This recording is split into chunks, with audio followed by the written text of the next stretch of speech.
जय हिंद दोस्तों। आज की इस वीडियो में स्टैटिक जीके से 25 मोस्ट इम्पॉर्टेंट प्रश्नों को कवर करेंगे जो कि साथियों सभी प्रतियोगी परीक्षाओं में पूछे जाते हैं। तो साथियों अगर आप किसी भी कॉम्पिटिटिव एग्जाम की तैयारी करते हो तो आज का वीडियो आप लोगों के लिए काफ़ी ज़्यादा इम्पॉर्टेंट रहेगा। इसलिए साथियों आप सभी सेशन को बिना स्किप किए लास्ट तक पूरा ध्यानपूर्वक देखिए।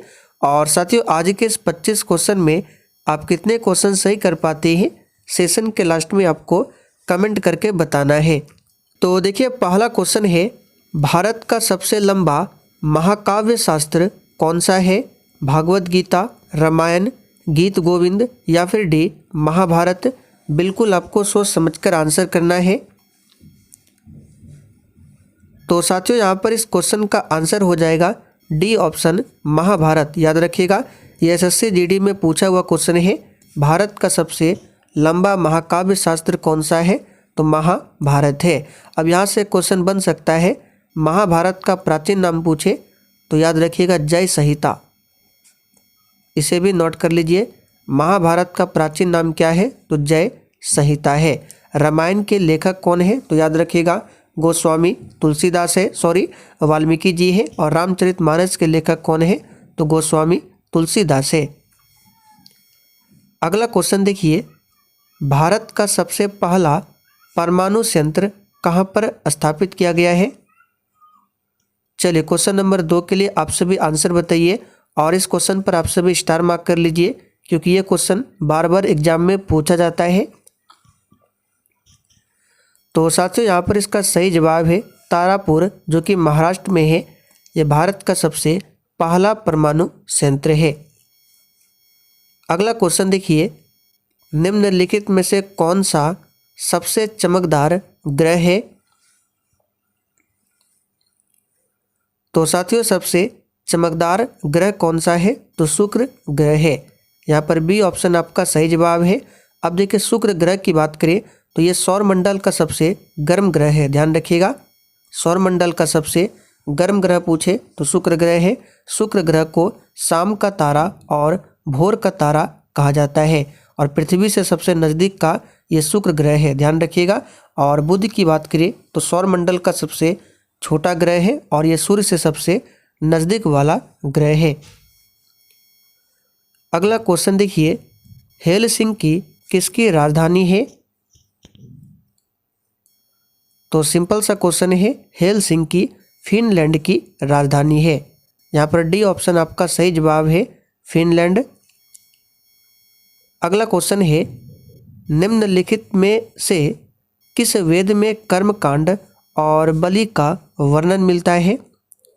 देखिए साथियों ये सभी छोटे छोटे क्वेश्चन हैं लेकिन यकीन मानिए एग्जाम में पूछा जाता है, इसलिए आपको ध्यान में रखना अति आवश्यक है। तो किस वेद में कर्मकांड और बलि का वर्णन मिलता है? तो याद रखिएगा यजुर्वेद में। वेद हमारे टोटल 4 है जिसमें से सबसे पहला यानी पुराना वेद है ऋग्वेद और इसी ऋग्वेद में गायत्री मंत्र का उल्लेख मिलता है। याद रखिएगा गायत्री मंत्र का। आगे देखिए, विश्व की सबसे बड़ी झील कौन सी है? और ध्यान दीजिए जो भी चैनल पर पहली बार आए हैं आप लोग क्लास टाइमिंग को नोट कर लीजिए। ये क्लास आपको डेली शाम 7:30 बजे लाइव चैट के साथ दिया जाता है। तो साथियों विश्व की सबसे बड़ी झील पूछे तो ये हो जाएगा कैस्पियन सागर।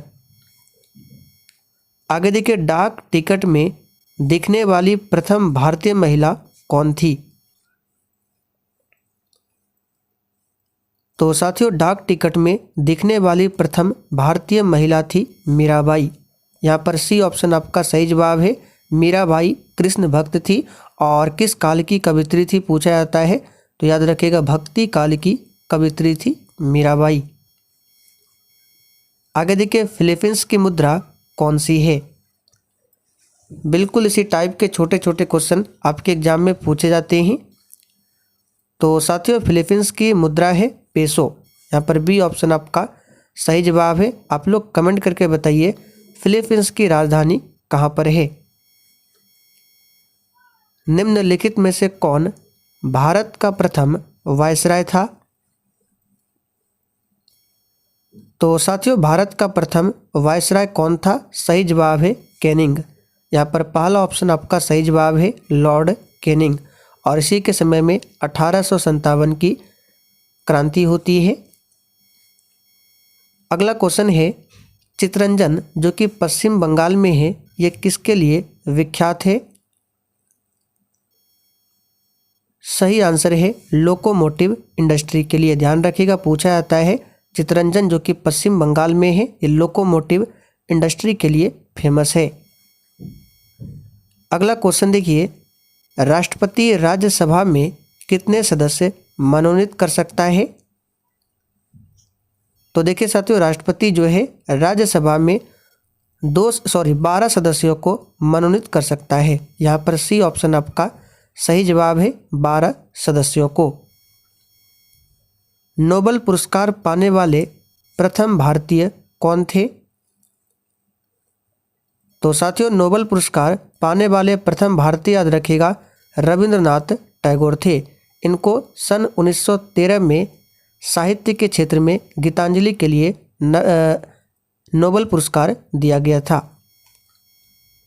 आगे देखिए, भूखंड के दृष्टिकोण से विश्व में भारत किस नंबर पर है?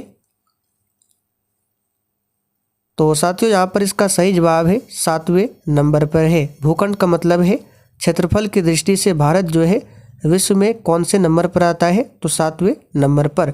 और जनसंख्या के हिसाब से वर्तमान में भारत अभी पहले नंबर पर है। निम्नलिखित में से किस राज्य में पंचायती राज संस्था बिल्कुल है ही नहीं?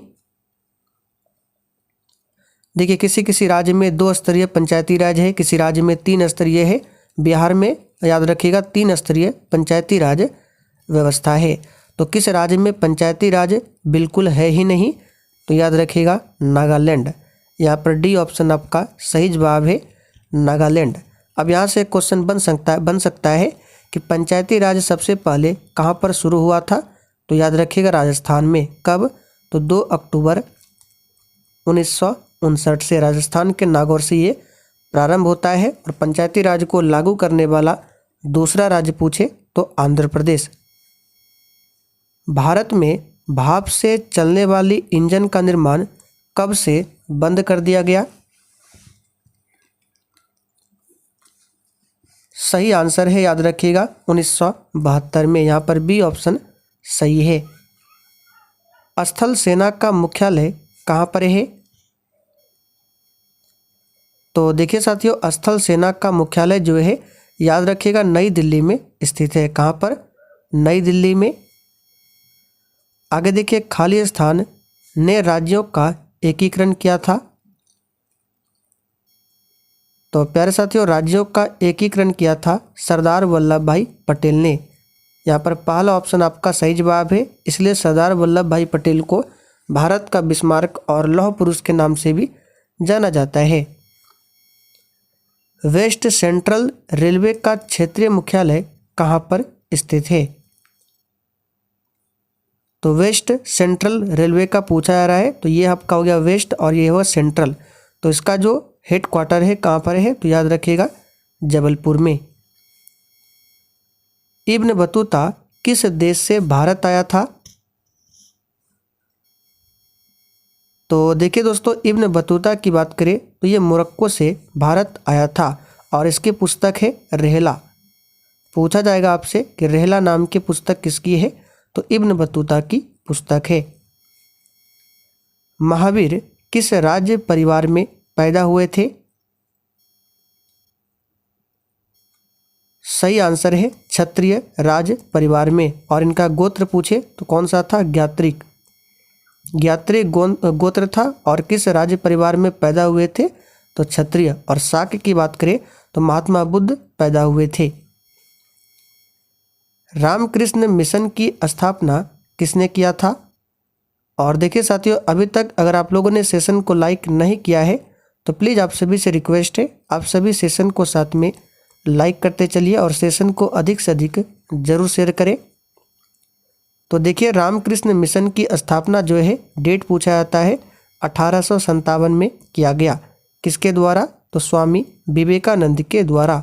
अब आप लोग कमेंट करके बताइए स्वामी विवेकानंद जी का मूल नाम क्या था? पहली रेल सेवा कहाँ से शुरू की गई थी? तो साथियों, पहली रेल सेवा की बात करें तो ये शुरू की गई थी कहाँ से? तो याद रखिएगा, मुंबई से। राधा स्वामी सत्संग के संस्थापक कौन थे? अच्छा क्वेश्चन है, आंसर बताइए।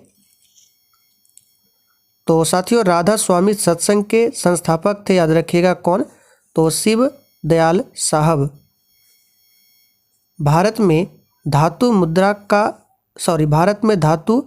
मुद्रा को निर्गमन करता है, तो याद रखिएगा ये कौन करता है? तो भारत सरकार करता है। भारतीय रुपये का अंतिम बार अवमूल्यन कब किया गया था? तो सिंपल सा क्वेश्चन है, 1991 में भारतीय रुपये का अंतिम बार अवमूल्यन किया गया था। कब किया गया था? 1991 में। आखिरी क्वेश्चन आप लोगों के लिए है, पोर्ट ब्लेयर कहाँ पर स्थित है? तो चलिए इसका भी आंसर बता देते हैं। जैसे कि आप सभी को पता है, पोर्ट ब्लेयर ये अंडमान निकोबार की राजधानी है, और हमने आपको कई बार बताया है पोर्ट ब्लेयर साउथ अंडमान में स्थित है, यानी कि दक्षिणी अंडमान में। तो यहाँ पर बी ऑप्शन आपका सही आंसर है। तो चलिए साथियों, आज के लिए इतना ही। सेशन पसंद आया हो तो जाने से पहले सेशन को लाइक और शेयर जरूर करें।